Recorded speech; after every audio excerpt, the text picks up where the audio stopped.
warahmatullahi wabarakatuh. Perkenalkan, nama saya Aniza Yatrifa Fauzi dengan NIM P279041240007. Saya dari kelas STR Keperawatan 1A.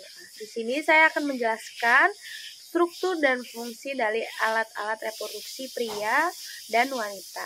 Fungsi alat-alat reproduksi pria internal. Yang pertama ada kandung kemih. Kandung kemih berfungsi sebagai tempat penyimpan urin yang dihasilkan oleh ginjal sebelum dikeluarkan dari tubuh. Lalu ada vas deferens berfungsi untuk menyalurkan sperma dari testis ke uretra dan mengangkut cairan seminal dari veskula seminalis. Yang ketiga ada veskula seminalis. Veskula seminalis berfungsi untuk memproduksi dan menyimpan cairan yang nantinya akan menjadi air mani. Yang keempat ada kelenjar prostat.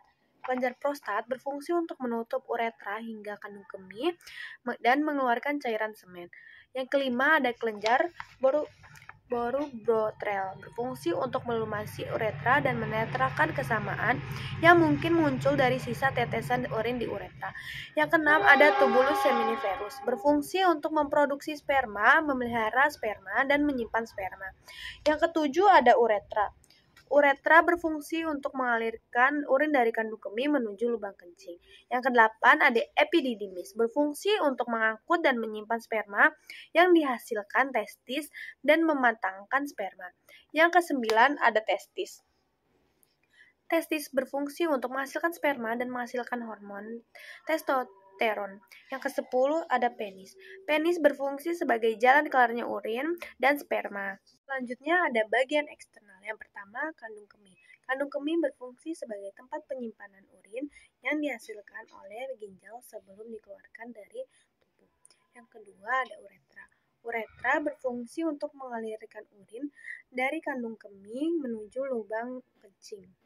Yang ketiga ada vas deferens, berfungsi untuk menyalurkan sperma dari testis ke uretra dan mengangkut cairan seminal dari veskula seminalis.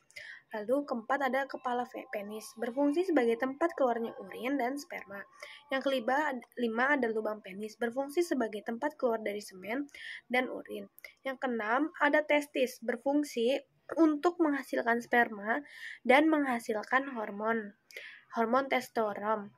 Yang ketujuh ada skrotum, berfungsi untuk melindungi testis yang bertanggung jawab dalam memproduksi dan menyimpan sperma. Yang kedelapan ada kelenjar prostat, berfungsi untuk menutup uretra hingga kandung kemih dan mengeluarkan cairan semen. Selanjutnya ada fungsi reproduksi wanita bagian internal. Yang pertama ada uterus, berfungsi untuk memberikan makan dan menampung sel telur yang telah dibuahi sampai menjadi janin atau sampai siap untuk dilahirkan. Yang kedua ada uterin fundus, berfungsi untuk membantu menyeimbangkan hormon selama kehamilan dan membantu melindungi janin. Yang ketiga ada embrio. Embrio berfungsi sebagai tempat pertumbuhan dan perkembangan janin. Yang keempat ada fallopian tube, berfungsi sebagai tempat pembuahan dan pengangkut sel telur. Yang kelima ada endometrium yang berfungsi sebagai tempat untuk menempelnya sel telur yang sudah dibuahi. Yang keenam ada perimetrium yang berfungsi sebagai pelindung rahim. Yang ketujuh ada serviks, berfungsi untuk membantu proses menstruasi dan pembuahan sel telur. Yang kedelapan ada vagina. Vagina berfungsi sebagai keluarnya darah menstruasi dan jalannya lahir bayi. Yang kesembilan ada cervical canal, berfungsi sebagai jalur tempat lewatnya sperma saat berhubungan intim. Yang ke-10 ada myometrium, berfungsi untuk memberikan rahim kekuatan untuk berkontraksi dan mengeluarkan janin saat proses melahirkan. Yang ke-11 ada fimbrale, berfungsi untuk menangkap sel telur yang dikeluarkan oleh ovarium. Yang ke-12 ada ovarium. Ovarium ligamen berfungsi untuk menyokong ovarium dan membawa pembuluh darah yang memasuk nutrisi. Selanjutnya ada bagian eksternal. Yang pertama ada mons pubis, berfungsi sebagai sumber bantalan selama hubungan seksual. Yang kedua ada prepus, berfungsi untuk menutup klitoris. Yang ketiga ada labio minora, berfungsi sebagai pelindung vagina, uretra, dan klitoris. Yang keempat ada vagina, berfungsi sebagai keluar darah menstruasi dan jalan lahirnya bayi. Yang kelima ada pus dental cleftanus.